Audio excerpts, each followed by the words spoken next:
ဖက်ပိုင်းမှာတော့အခုအဲ့ဒီနေဆက်တီရောက်လာအဲ့ဒါဒီကိုကျွန်တော်တို့ပြန်လည်ပြီးတော့ဘယ်လိုချိန်မှုမလဲဆိုတဲ့ဟာကအဓိကကျွန်တော်တို့net ဖြန့်တစ်ဖက်ခါကြုံရမယ့်ဟာဖြစ်တယ်အခုလဲကျွန်တော်တို့ဒီလက်ရှိချင်းပြည်နယ်ပြင်ဖက်ကျန်တာဖက်နမွန်တာဖက်မှာကိုကအဲ့ဒီမှာစစ်ကောင်စစ်ကစီးကထိုးလာနေပြီဆိုတော့ဒီနေ့ဒီချိန်မှာကိုအချင်းချင်းအကြားအဲ့ဒီလုံနဲ့ပွတ်တိုက်ပြီးတော့စီးရဲအရာလုံနေရမယ့်အချိန်လုံးဝမဟုတ်ဘူးကိုဒေတာကြီးကနေစစ်ကောင်စီကိုတိုက်ထုတ်ဖို့အချိန်ဖြစ်ပါတယ်အဲ့ဒါကပြင်ပကနေဝင်လာမဲ့ရန်သူပေါ့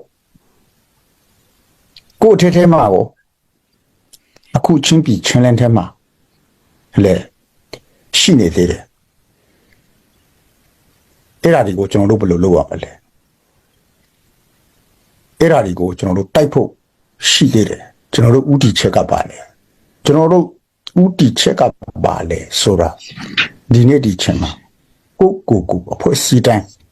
ပြန်စဉ်းစားဖို့လိုတယ်ဘုံရန်တူကိုကျွန်တော်တို့အားလုံးဘယ်လိုတိုက်ထုတ်ရမလဲအဲ့ဒါပဲစဉ်းစားတဲ့အချိန်ကိုဒေတာကိုအဖွဲ့စီတီချက်ကပြဿနာဘေးချိလိုက်အောင်နောင်လာမဲ့ဟာနောင်ခွာရေးနိုင်ငံရေးရမရှင်းလို့ရတာမဟုတ်ဘူးဒီနေ့ကကျွန်တော်တို့ကတခြားတိုင်းသားတွေနဲ့တခြားလူမျိုးခြားတွေနဲ့ပြဿနာမဟုတ်ပဲကိုအချင်းချင်းတည်းကပြဿနာလုံနေတာကအင်မတန်မှရှစ်စရာကောင်းပါတယ်လိုင်းဘော်ဒီတင်လိုက်ဟိုဟာပြောလိုက်အတင်းအဖင်ပြောလိုက်ဆိုတဲ့ဟာကကျွန်တော်တို့စိတ်ဓာတ်တွေချင်းဒီရဲ့စိတ်ဓာတ်တွေကတကယ်လူမျိုးကြီးစိတ်ဓာတ်လားကျွန်တော်တို့စိတ်ဓာတ်တွေကတော်တော်လေးရှစ်စရာကောင်းပါတယ်အဲ့ဒါကြောင့်အဲ့ဒါဒီကိုကျွန်တော်အနေနဲ့တော့အချင်းချင်းကြားပွတ်တိုက်မှုတွေစီးရဲနေဖြစ်ရှင်းနေတာတွေရလိုက်ကိုယ့်အကုန်ညာတိဆောက်အဓိကဘုံရန်သူကိုတိုက်ထုတ်အဲ့ဒီအချိန်ပဲဖြစ်တယ်။နှစ်ပြန်တစ်ဖက်ခါကြုံရတော့မယ့်ဟာကိုအထက်ကအဲ့ဒါလိုပြဿနာလုံနေရင်ချင်းလဲမပြောနဲ့ချင်းမျိုးသားရေးတဖြည်းဖြည်းချင်းနဲ့လုံပါတော့မှာပေါ့တော့အားလုံးတိကျမှာအဲ့ဒါဒီတတိထားရအောင်လုပ်ပဲကျွန်တော်အဲ့လိုပဲအားလုံးခြုံပြီးတော့ဟိုတစ်ခွက်ချင်းအနေထားတွေကိုပြောတော့ပဲနဲ့အားလုံးခြုံပြီးတော့ပဲကျွန်တော်ပြောတယ်ကျေးဇူးတင်တယ်တောင်ပိုင်းကျွန်တော်တို့ပြောရမယ်ဆိုတော့ CB ထိန်းချုပ်နယ်မြေဘက်ကိုသူတို့ထိုးစစ်ဝင်လာဖို့ရန်အတွက်သူတို့ပြင်ဆင်နေတဲ့ခါကျတော့ဒီပွင့်လင်းရာသီရောက်လို့ရှိရင်တော့ဒါသူတို့ဝင်လာမဲ့အနေထားမှာရှိနေတာကိုကျွန်တော်တို့မြင်သိနေရတယ်အဲ့တဲ့ခါမှာဒါ CB ဘက်ကနေမှပြောနေကြစကားအတိုင်းပဲဒါ Chillian Council တွေကျွန်တော်တို့တောင်ပိုင်းမှာသူတို့နေစရာမလိုဘူးစကားစားလည်းမရှိတော့ဘူးအကုန်လုံးသူ့နေရာကိုပြမှာဆိုပြီးမှအမြဲတမ်းသူတို့ line board တွေမှာထအော်နေကြတယ်လေကျွန်တော်အမြဲတမ်းကြုံတွေ့နေရတဲ့ခါမှာတကယ်လို့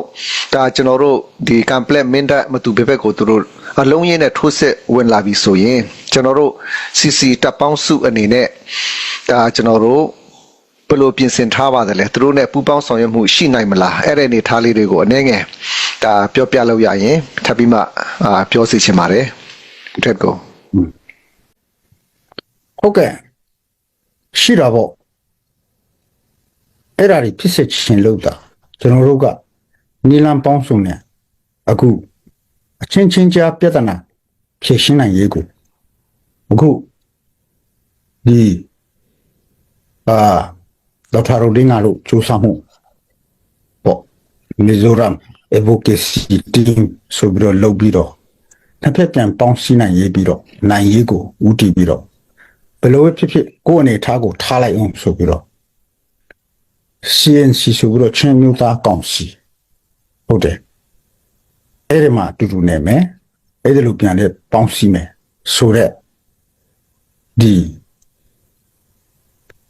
advocacy team for group for peace ဆိုပြီးတော့လုပ်နေတာဖြစ်ပါတယ်မဆိုရင်တော့ဒါပေမဲ့ဒီချိန်မှာကတော့အဲ့ဓာတွေမဖြစ်သေးရင်လေ အဲ့ဒါဒီကိုဘယ်လိုတိုက်ထုတ်နိုင်မလဲဆိုတဲ့ဟာကရှိတော့ဒါကစီရေးအရာအဲ့ဒါလို့ကျွန်တော်တို့ကပေါင်းပြီးတော့လုပ်ရမယ့်ဟာဖြစ်တယ်ဘယ်နေရာမဆိုကျွန်တော်တို့ကကိုယ်အနေထားကိုကြည့်ပြီးတော့အဲ့ဒါလေးဘုံကြံသူကိုတိုက်ထုတ်ဖို့တော့အများအားအစဉ်သိဖြစ်ပါတယ်လို့ပဲကျွန်တော်ဖြေရှင်းတယ်ဟုတ်ကဲ့